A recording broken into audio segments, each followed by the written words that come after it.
Wirya Carita mempersembahkan kisah karya Apung Suwarno berjudul Kris Kyai Setan Kober. Selamat menikmati. Salam budaya. Monggo kula aturi subscribe, like, komen, saha share matur nuwun.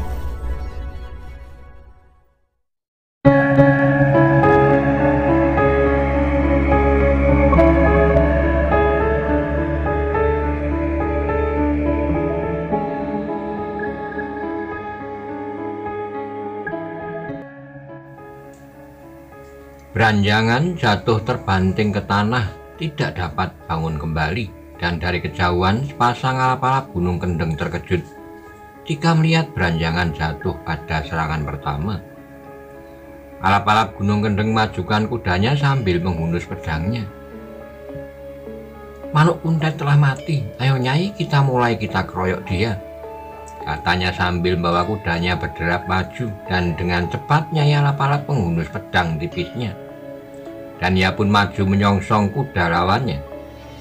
Aryo Penangsang meninggalkan Beranjangan yang tergeletak di tanah dan membawa Gagak Rimang berlari mendekati lawannya. Alap-alap Gunung Kendeng berkuda di sebelah kanan sedikit merenggang untuk memberi ruang kepada pasangannya menjalankan rencananya membunuh Aryo Penangsang. Pasang alap-alap Gunung Kendeng melarikan kudanya jajar berusaha menjepit Aryo Penangsang di tengah.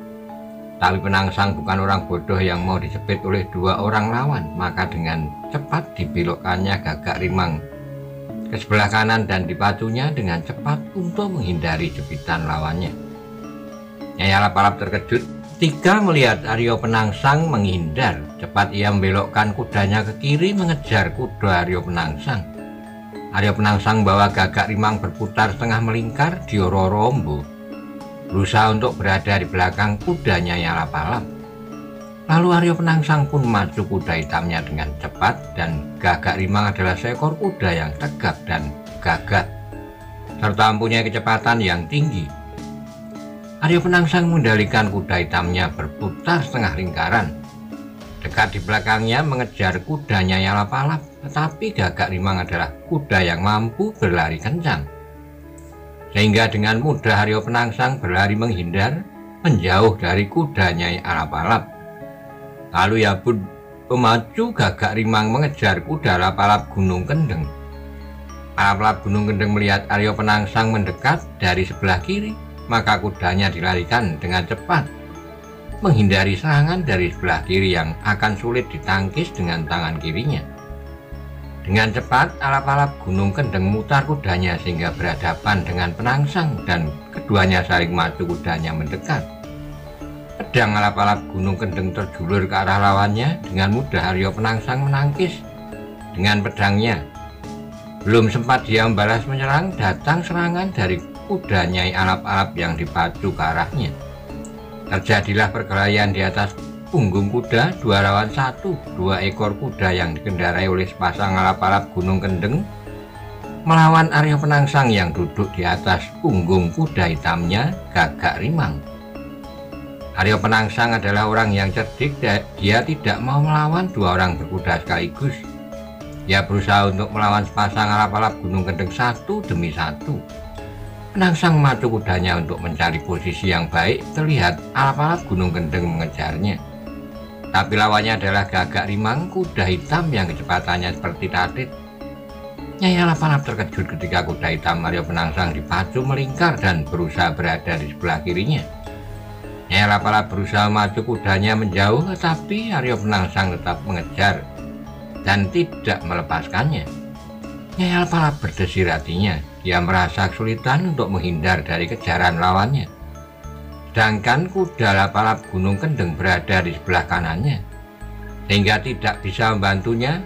Alap-alap Gunung Kendeng berusaha menggeser kudanya dari sebelah kanan ke belakang kudanya Nyai alap-alap, lalu mengejar kuda Aryo Penangsang untuk menolong pasangannya.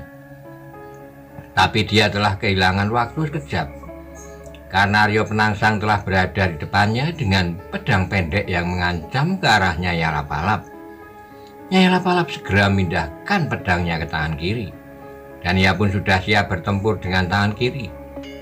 Arya Penangsang melihat kelemahan lawannya. Dipacunya Gagak Rimang menyusul kuda Nyai Lapalap, sedangkan di belakangnya menyusul kuda Lapalap Gunung Kendeng mengejarnya. Dengan lompatan yang panjang, Gagak Rimang dalam sekejap telah berada di samping kuda lawannya. Dan pedang Arya Penangsang terjulur ke arah Nyai Lapalap. Dengan susah payah Nyai Lapalap menangkisnya. Tapi tusukan pedang berubah menjadi sabetan menyilang. Nyai Lapalap masih berusaha menangkis dengan pedang yang berada di tangan kirinya. Tapi tenaganya tidak sekuat tenaga Arya Penangsang, dan pedang tipisnya tidak bisa menahan kekuatan yang tersalur lewat tangan lawannya. Sabetan Arya Penangsang ditangkisnya dengan pedang yang berada di tangan kirinya, dan terjadilah benturan keras tanpa bisa dicegah. Pedang tipisnya jatuh terlempar. Dengan cepat tangannya Lapalap mereba ikat pinggangnya. Sekejap kemudian tangannya telah memegang sebuah pisau belati. Tapi tanpa senjata panjangnya Lapalap merasa kesulitan menghadapi lawannya.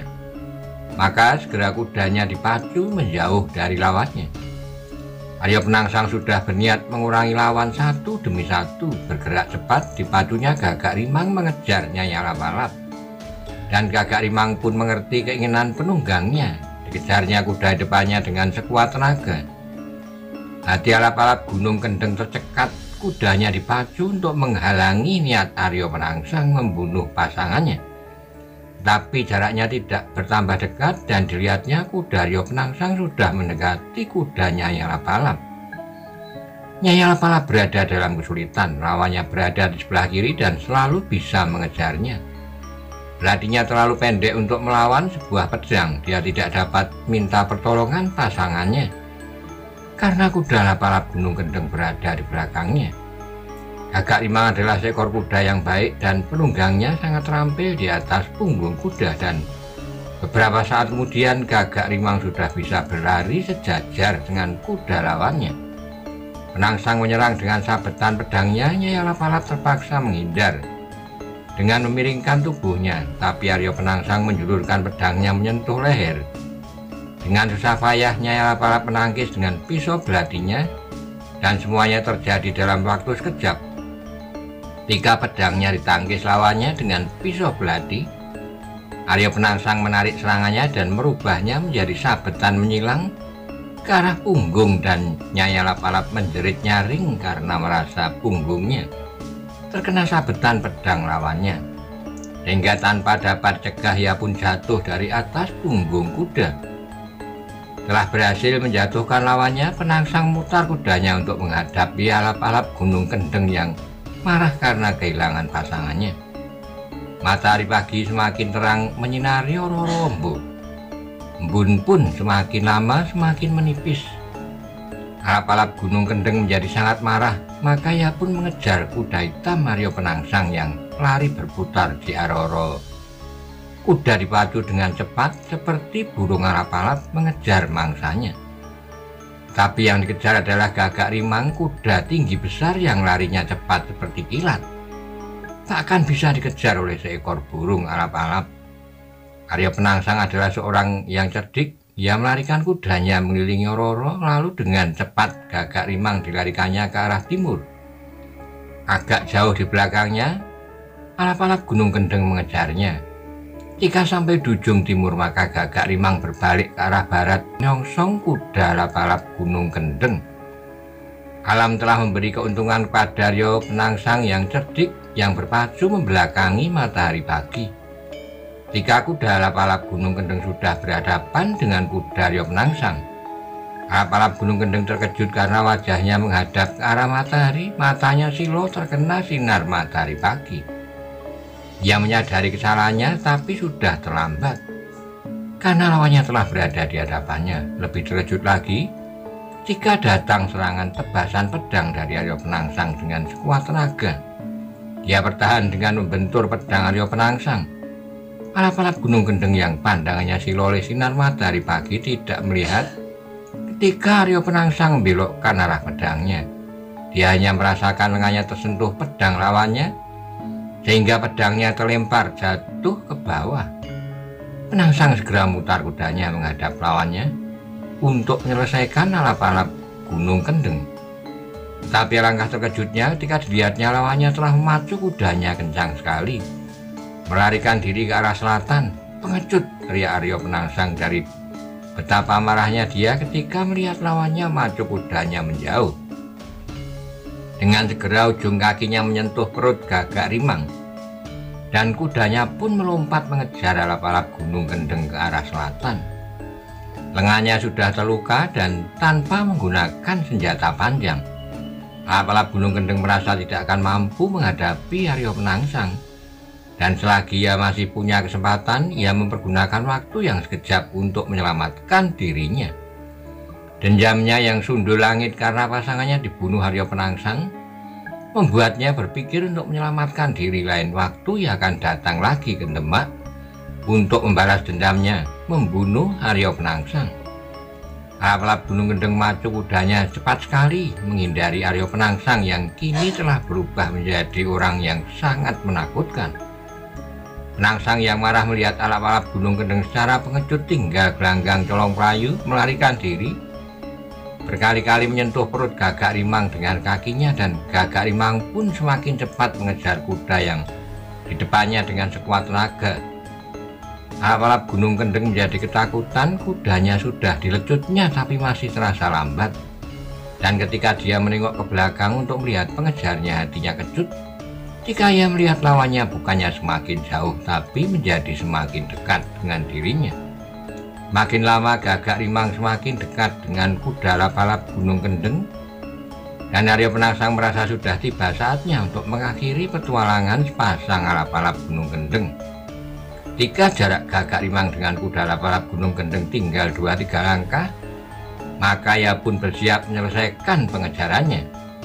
Arya Penangsang lalu megang pedang pendeknya, bukan di ulu pedangnya, tapi tangan kanannya megang pedang pendek pada ujung yang runcing.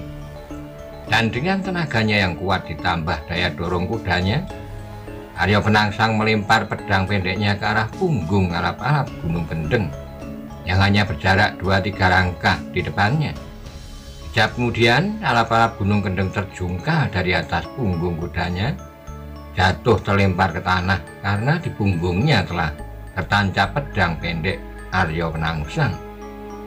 Gagak Rimang masih berlari beberapa puluh langkah ke depan. Semakin lama, semakin pelan, lalu Arya Penangsang pun membelokkan kudanya, memutar menuju ke tempat alap-alap Gunung Kendeng terjatuh.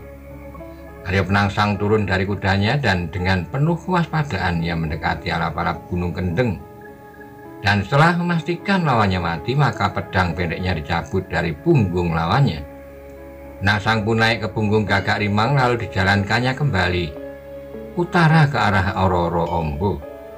Di Ororo Ombo dilihatnya ada 3 ekor kuda yang berpencar, seekor kuda miliknya Alap-alap, seekor kuda milik Beranjangan, dan seekor kuda milik Lurah Pasarpon.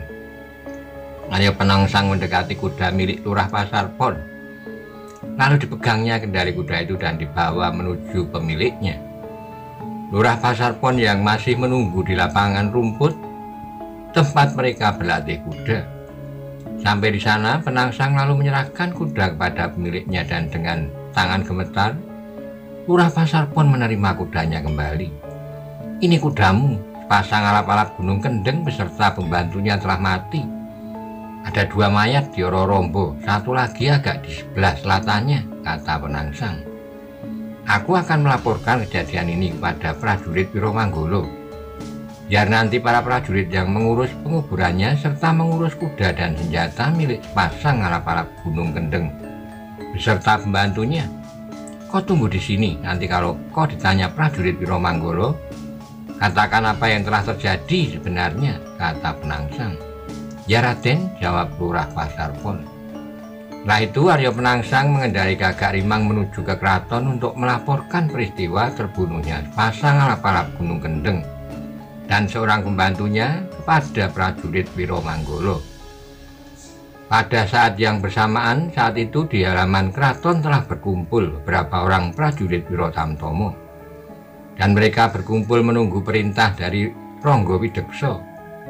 Saat kemudian terlihat Ronggo Pidekso masuki pintu gerbang, lalu berjalan mendekati para prajurit Wirotamtomo.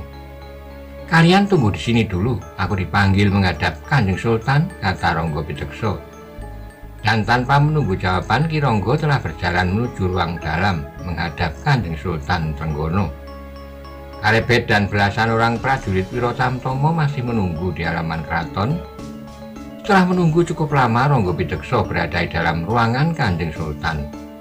Maka Ki Ronggo pun terlihat berjalan keluar menuju ke tempat para prajurit. "Itu Ki Ronggo sudah selesai," kata Tumpak, seorang prajurit Wirotamtomo. Ronggo Pidekso melihat sedang berjalan menuju tempat para prajurit. Setelah tadi di ruang dalam, Kanjeng Sultan bertanya tentang peristiwa terbunuhnya perampok Prabang kakak beradik. Dan Ronggo Pidekso telah menceritakan semuanya. Setelah itu Kanjeng Sultan pun mengutarakan keinginannya untuk mengangkat Karebet menjadi seorang lurah Wirotamtomo. Sebentar lagi Karebet akan menjadi seorang lurah Wirotamtomo. Bagus. Kemarin aku masih bernasib baik. Kalau kemarin tidak ada Karebet, aku sudah mati dibunuh Klabang Ireng, kata Ronggo Pidekso dalam hati. Ronggo Pidekso juga ikut senang kalau nanti Karebet diangkat menjadi seorang lurah Wirotamtomo. Karena Karebet memang sudah pantas menjadi seorang lurah Wirotamtomo. Ronggo Pidekso yang baru saja meninggalkan ruangan dalam berjalan menuju ke halaman dan berbicara dengan para prajurit Wirotamtomo. "Hari ini kita mempersiapkan perahu yang akan digunakan untuk keperluan besok pagi. Selain itu juga mempersiapkan tandu Joli Jempono untuk Kanjeng Prameswari dan untuk Sekar Kedaton Gusti Mas Jempoko. Sedangkan Kanjeng Sultan akan mengendarai kuda bersama yang lain sampai di Sungai Tuntang," kata Ronggo Pidekso. "Sekarang kita mulai mempersiapkan perahu, sedangkan sebagian lagi mempersiapkan tandu Joli Jempono. Ayo kita berangkat sekarang," kata Ronggo Pidekso sambil berjalan keluar dari keraton menuju sebuah bangunan di belakang keraton, tempat menyimpan perahu dan tandu kerajaan.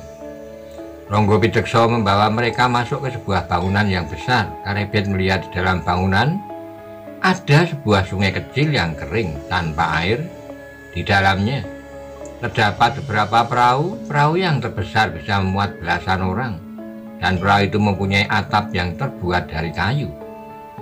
Para prajurit mulai dibagi tugas. Ada sebagian yang membersihkan tandu Joli Jempono dan sebagian lagi ada yang membersihkan perahu. Beberapa prajurit telah diperintahkan membersihkan 2 buah perahu ukuran kecil dan 1 buah perahu ukuran yang agak lebih besar. Karebet bersama beberapa prajurit yang lain bertugas membersihkan perahu yang paling bagus. Perahu yang beberapa bagian kayunya diukir, perahu yang akan diperuntukkan bagi Sultan Trenggono, Kanjeng Prameswari dan Putri Sekar Kedaton, Putri Mas Jempoko. Dengan menggunakan sepotong kain kecil yang dibasahi dengan air, Karebet bersama beberapa prajurit lainnya bertugas membersihkan ukiran perahu yang agak besar. Buah perahu kerajaan cantiknya yang besar terbuat dari kayu jati yang diukir berupa kepala seekor burung.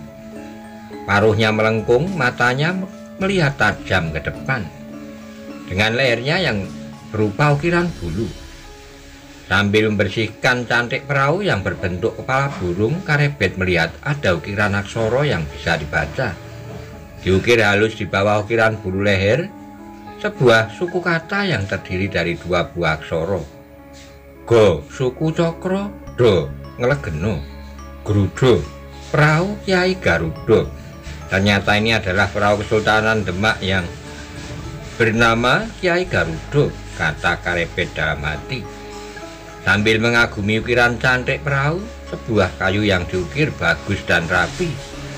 Ukiran sebuah kepala burung Garuda dengan paruh yang melengkung ke bawah, mata Garuda yang menatap tajam ke depan, dengan bulu leher yang tertata rapi. Ini perahu Kesultanan Demak, hanya dipakai oleh Kanjeng Sultan, namanya Kiai Garudo, kata Tumpak yang sedang bersihkan dinding perahu dengan menggunakan kain basah. "Ya," jawab Karebet. "Perahu Kiai Garudo pernah dipakai Kanjeng Sultan menyusuri pantai sampai Bandar Seporo. Tapi 2 condro yang lalu perahu ini sedikit bocor. Tapi kemudian sudah ditambal dengan kulit pohon yang berbau wangi. Dan sekarang perahu ini sudah baik, tidak bocor lagi, kata Tumpak. Agak jauh di sebelahnya, beberapa orang prajurit sedang bekerja membersihkan 2 buah tandu Joli Jempono yang nantinya akan digunakan oleh Kanjeng Prameswari dan Putri Sekar Kedaton. Joli Jempono milik Kesultanan Demak yang terbuat dari kayu jati yang kokoh, beratap limasan yang masing-masing Joli Jempono hanya dapat memuat 1 orang di dalamnya. Beberapa prajurit menggunakan sepotong kain yang telah dicelup air untuk membersihkan ukiran yang terdapat pada hiasan Joli Jempono. Sebuah ukiran halus hiasan sulur-suluran. Beberapa saat kemudian, pembersihan perahu dan Joli Jempono sudah bersih. Pekerjaan sudah selesai. Setelah ini perahu akan dibawa ke Sungai Tuntang, sedangkan Joli Jempono akan dibawa ke keraton. Berapa tali sudah dipasang di sebelah kanan dan kiri perahu Kiai Garuda, dan perahu pun telah siap untuk ditarik ke Sungai Tuntang. Selain itu, 2 buah perahu lainnya juga sudah siap dan sudah dipasang tali, siap ditarik menuju sungai. Ronggo Pitekso memerintahkan beberapa prajurit untuk mengalirkan air lewat saluran kecil yang terhubung ke sungai. Saluran itu dibendung dengan memasang beberapa buah kayu dan diisi dengan tanah, sehingga air tidak bisa mengalir ke tempat penyimpanan perahu. Beberapa orang prajurit mengambil kayu dan mencangkul tanahnya, yang semula dipergunakan untuk membendung air selokan, sehingga air pun dapat mengalir ke tempat perahu. Dan tak lama kemudian air pun telah mengalir deras ke sungai kecil tempat menyimpan perahu. Saluran tempat perahu yang tadinya kering sekarang menjadi penuh air, sehingga perahu pun bisa terangkat dan terapung. Ronggo Pitekso bersama dengan beberapa orang prajurit perlahan-lahan menarik perahu Kiai Garuda sebelah kanan dan kirinya masuk ke anak sungai yang terhubung dengan Sungai Tuntang. Perlahan-lahan perahu Kiai Garuda bergerak maju sedikit demi sedikit, ditarik oleh 10 orang prajurit melalui darat dengan memakai beberapa tali yang besar. Sementara itu, di belakang perahu Kiai Garuda menyusul 2 buah perahu lainnya yang juga ditarik oleh beberapa orang prajurit.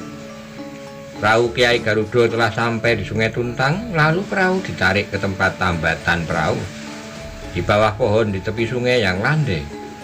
Kemudian tali penariknya dilepas, diganti dengan tali untuk ditambatkan ke sebuah batang pohon, serta dijaga oleh 2 orang prajurit. Matahari telah condong ke barat ketika pekerjaan menyiapkan perahu sudah selesai dikerjakan, dan 2 buah Joli Jempono pun telah dibawa ke dalam keraton. Malam harinya, bulan hanya mengintip di balik awan yang tipis. Ada sebuah hati yang merendah harapan betapa bulan terlihat malas bergerak.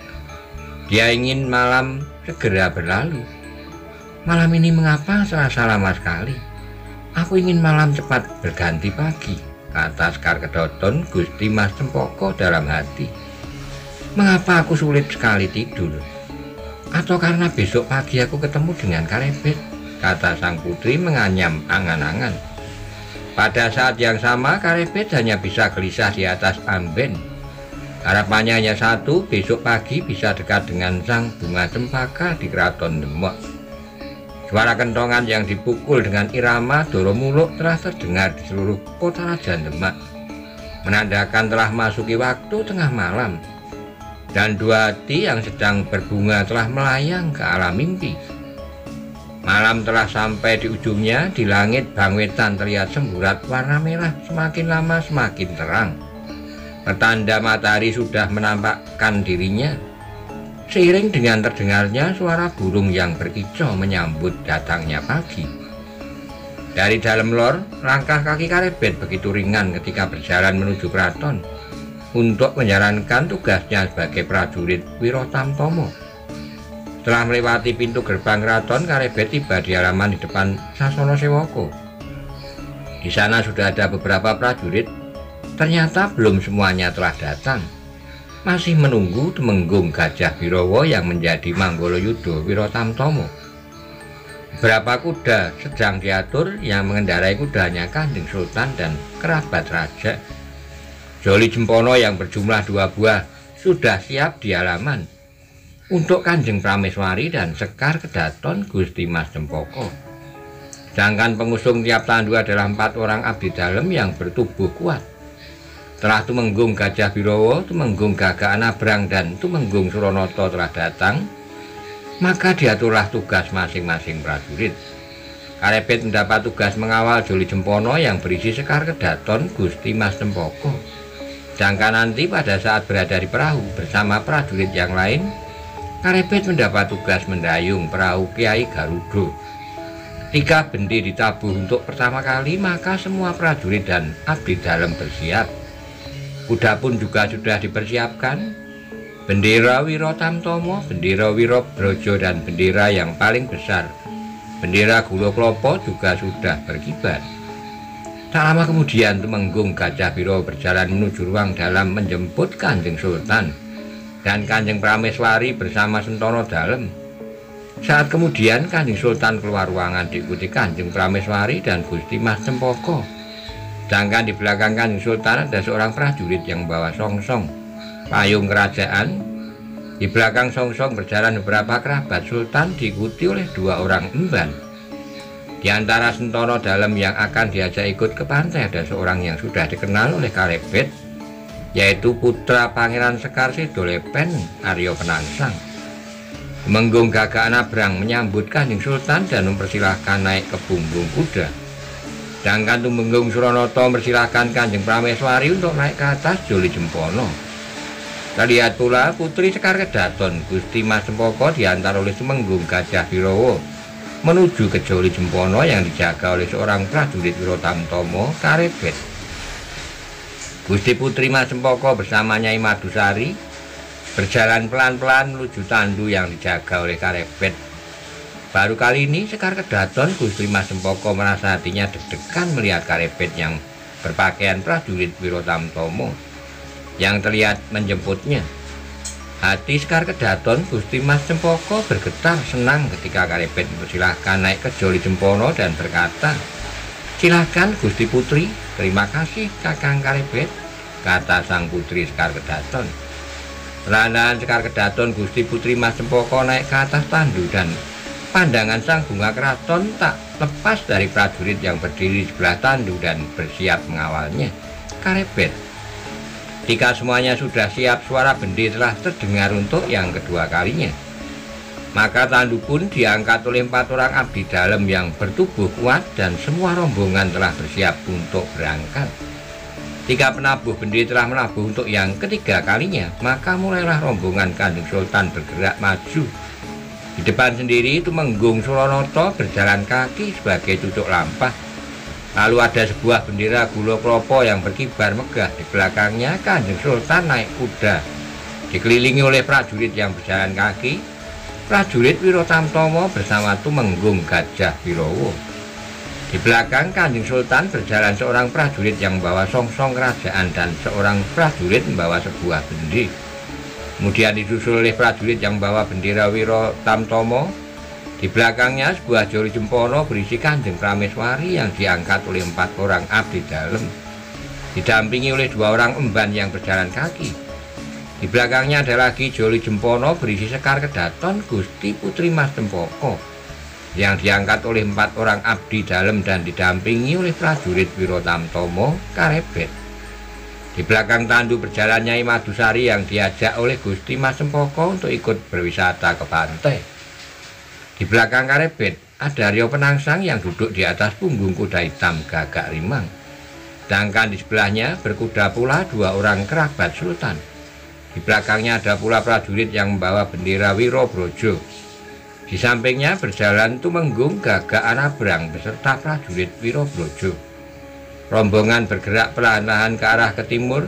Di atas Joli Jempono, Sekar Kedaton Gusti Mas Cempaka melihat dengan hati berdebar seorang prajurit Wiro Tamtomo yang mengawalnya, Karebet.